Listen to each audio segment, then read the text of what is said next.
Bengal safe Murshidabad জেলায় ফার্নিচারের জগতে এক পরিচিত ও প্রতিষ্ঠিত নাম। বেঙ্গল সেফ ৫৭ বিবি সেন রোড, বহরমপুর, মুর্শিদাবাদ। মুকুল রায়ের মৃত্যুতে শোক প্রকাশ করলেন অধীর রঞ্জন চৌধুরী। বহরমপুর জেলা কংগ্রেস কার্যালয়ে সাংবাদিক বৈঠক থেকে তিনি বলেন, পশ্চিমবঙ্গের রাজনীতিতে অত্যন্ত পরিচিত ও বড় মাপের মুখ ছিলেন। তিনি বলেন, সকলকে একদিন যেতে হবে, আজ নয়তো কাল।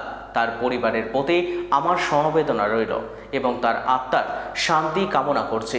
পাশাপাশি এসআইআর নিয়ে নির্বাচন কমিশন ও রাজ্য সরকারকে বিঁধলেন অধীর রঞ্জন চৌধুরী। শুনলাম মুকুল রায় মারা গেছেন। পশ্চিমবঙ্গের রাজনীতিতে একটা অত্যন্ত পরিচিত এবং অত্যন্ত বড় মাপের নেতা হিসাবে যিনি পরিচিত ছিলেন। কংগ্রেস দলেরও কখনো বড় পদে ছিলেন। আমি অসুস্থ অবস্থা একবার তাকে দেখতেও গেছিলাম তার বাড়িতে মাছরাপাড়ায়। সেখানে তাকে দেখে মনে হয়েছিল আমার যে তিনি সুস্থভাবে কথা বলার যে ক্ষমতা সেইটা তিনি হারিয়ে ফেলেছিলেন। তো যাই হোক, সবাইকে আমাদের আজ না হয় কাল যেতেই হবে, হয় শ্মশান না হয় কবরস্থান। তবে খারাপ তো লাগছে, খুবই খারাপ লাগছে। আমি তার পরিবারের প্রতি, শোকাকুল পরিবারের প্রতি আমার পূর্ণ সমবেদনা প্রকাশ করছি এবং তার আত্মার চির শান্তি কামনা করছি। বিষয়টা প্রচন্ড জটিল এবং কমপ্লিকেটেড হয়ে যাচ্ছে আস্তে আস্তে।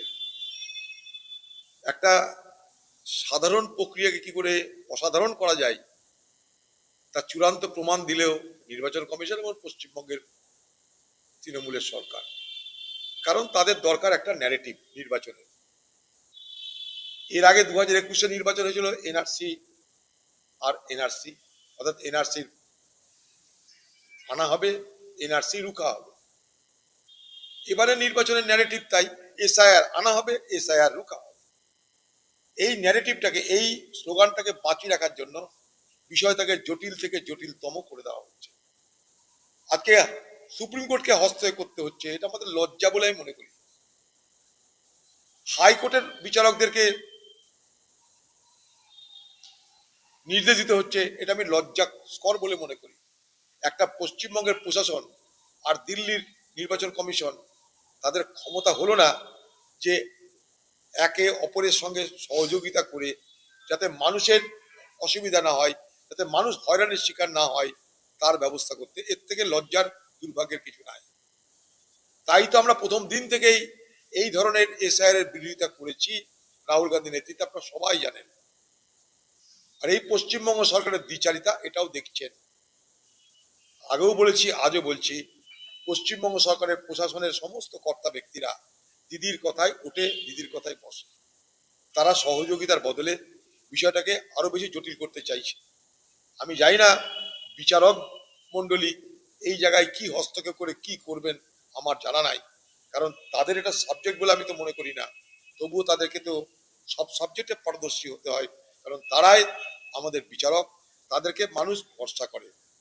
তাই মানুষ ভরসা করছে এখন, যেহেতু বিচারকরা এসেছে, কোর্টের বিচারকরা এসেছে, যারা নিরপেক্ষভাবে রায় দান করে, তাদেরকে প্রতি মানুষের আস্থা ভরসা আছে।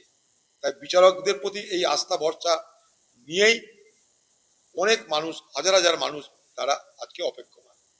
বেঙ্গল সেফ মুর্শিদাবাদ জেলায় ফার্নিচারের জগতে এক পরিচিত ও প্রতিষ্ঠিত নাম। বেঙ্গল সেফ ৫৭ বিবি সেন রোড, বহরমপুর, মুর্শিদাবাদ।